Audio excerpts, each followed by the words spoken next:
I'm gonna cut the YETI Roadie 24 in half so you can see whether it's really worth 60% more than RTIC's 20 quart cooler.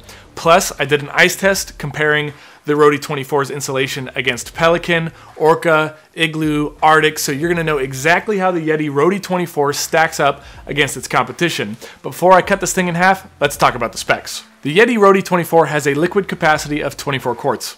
Yes, I measured that out myself.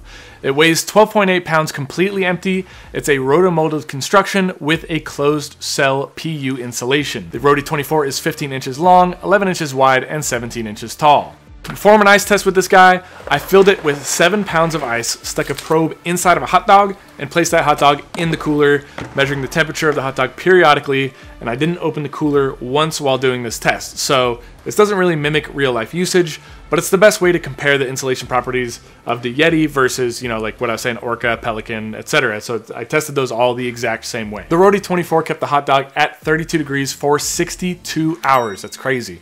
The temperature hit 40 degrees, which is like that meat temperature. That's what you want. At 73 hours, which is just over 3 days. And then from there, the temperature started rising much quicker and it hit 50 degrees at 83 hours, which is the optimal test when your beers stop being frosty. I stopped the test at 96 hours, which is 4 full days, and the finished temperature in Fahrenheit was 57 degrees, so still a little bit chilled. Now, it's not really fair to compare a 20 quart cooler, or the smaller size cooler, to a 45 quart cooler, something larger, because they have different insulation and thermal properties. So I ended up comparing the YETI Roadie 24 to the RTIC 20 quart, the Igloo BMX 25, and the Orca 20 quart. If you'd like to see me cut all of these in half and compare them all head to head, make sure you hit subscribe because that video is coming out soon. The YETI Roadie 24 did perform the best in my ice test, but not by a huge margin. For example, let's look at where the YETI Roadie 24 hit the 40 degrees mark, which is the safe temperature to store meat. So the YETI Roadie 24 hit that temperature at 73 hours, while the next best performing were the RTIC 20 and the Orca 20 quart, and those hit the same 40 degree mark at 70 hours, so that's just 3 hours earlier. So it's only a 3-hour difference over the course of about 3 days. That's not a huge difference. Of course, these tests were all performed in a controlled environment, so in the real world, if you're out there in the summer and you're at the beach and you're opening this cooler up and down a lot, it's not gonna give you 3 days of pure cold, frosty ice. It's gonna last a little bit less long than that. But straight up just comparing them, the YETI Roadie 24 did perform the best, technically speaking, whereas the RTIC 20 quart and the Orca 20 quart came really, really close. Those were at 70 hours, where it was still holding it at 40 degrees. The 3 things I like most about the YETI Roadie 24 are that 1, it appears to have the best insulation out of any of the brands. I mean, certainly all the ones I tried, it had the best insulation, and that is just objective. Number 2, it's a few inches taller than most of the other 20 quart coolers I tried, and that makes it much easier to slip into the backseat of my car when I'm going on a camping trip or if I'm heading to the beach. On that same note, I also really like that the handle is nylon, rather than like a clunky metal bar. That just makes it super easy to fit this cooler into tight spots, and maneuver it into my car a lot easier. And number 3, it actually stays open without any assistance. And the latches right here, they're far easier to open with one hand than the rest of the competition. I think RTIC does a really good job with their rubber handles as well, but they can sometimes come undone. And Orca's handles, they're just hard to open straight up at all. But the YETI, it's a totally different latching system, and I think it's a huge improvement over the other brands. Now, I gotta be honest, it's not all roses with the Roadie 24. I had a few big issues with it. It might make you consider picking up a different cooler. So 1, it is not a very good beer-only cooler. I was able to fit 18 cans in this one, which isn't a lot considering that it has a 24 quart capacity. If you compare that to the RTIC 20, which I can carry 22 cans, so you can see why there's a big difference there. It's a bigger capacity, but can hold fewer beers. With that said, I think the YETI Roadie is actually way better at holding a variety of things. So I brought lettuce, tomatoes, burger patties, and a 6-pack, and it held those things much better than the competition. But talking strictly beer cans or 12-ounce cans, it doesn't have to be beer, it could be water. Talking strictly cans, it is not very optimized for that. Number 2, it's not airtight, so if it tips over, it can leak water. And I don't know if that's just my model, but that is something I noticed when I tipped this over. Number 3, there's no drain plug. So while it's still pretty easy to tip over the YETI, at least the 24, to get it to drain, a drain plug just makes life a little bit easier if you're doing a 1 or 2 day trip and you're getting a lot of water. It's just easy to open up the drain plug, and this does not have one of those. All right, so now that we've gone over the specs on this little beast, let's cut this thing in half. Like Cooler Bill always says, safety first.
now that I have this thing cut in half, what I'm noticing is that this foam right here, this insulation is super, super dense. So I believe that's why the YETI Roadie 24 performs so much better than the other coolers. It's got about 2 inches of insulation on the top, 1.5 inches insulation on the sides, and then about 1 inch of insulation at the bottom. So right here, as you can see, if water was getting trapped right here, it would not go out. It would not go out. So maybe I had a factory defect or something like that, or there's some issue with my cooler specifically, but there's no reason why it should be leaking when it did, because as you can see, that is just a very clear watertight gasket. One of the interesting things about the YETI Roadie 24 compared to other coolers is that it's both lighter but has better insulation. So to me, that means there's something unique about the foam in here rather than just the plastic. The Roadie 24 is about 13 pounds empty, which compared to Arctic's 19 pounds is pretty lightweight. But despite nearly being 50% lighter, the YETI Roadie still holds its chill for longer. So here's the big question. Is the YETI Roadie 24 worth it? The YETI Roadie 24 performed the best in my insulation tests for the 20 quart cooler category. I also like the taller and thinner shape more than the competition, and the latches on the front are the best design in my opinion, hands down. That said, I don't feel that the YETI Roadie 24 is the best value for money in the small hard-sided cooler category. If I could only get one 20 quart cooler, I'd probably pick the Arctic 20 quart. At around 60% of the cost with only 5% less insulating power, I think the Arctic 20 ticks many of the same style boxes and even has some cool features I wish were on the YETI Roadie 24, like the drain spout and the fact that it has a bear lock as well. However, if money isn't an issue at all, I think the YETI Roadie 24 is objectively the best 20 quart cooler in that, in that category. It's not a great beer only cooler, but if you're carrying a bunch of different stuff, it's actually fantastic for that. So it's a lot more practical in my opinion in terms of like who just brings 24 beers in a cooler, right? You want to bring food, you want to bring different stuff. So the YETI Roadie 24 does that really, really well. Of course, it has the best insulation. So if you are looking for the tip top, absolute best quality, well then the YETI Roadie 24 is the way to go. And I think the tests in this video show that. Now you're definitely going to want to check out my Arctic 20 video review because that has everything you want to know about that cooler, and that is a really, really worthy contender and something to definitely consider before you buy the YETI Roadie. Again, for me, it's a toss-up. They're both really good in different categories and for different reasons, but check out my Arctic 20 review next so you can get the full scope on what I think about that cooler as well. Thank you so much for joining me. I'll see you in the next video. Until then, stay cool.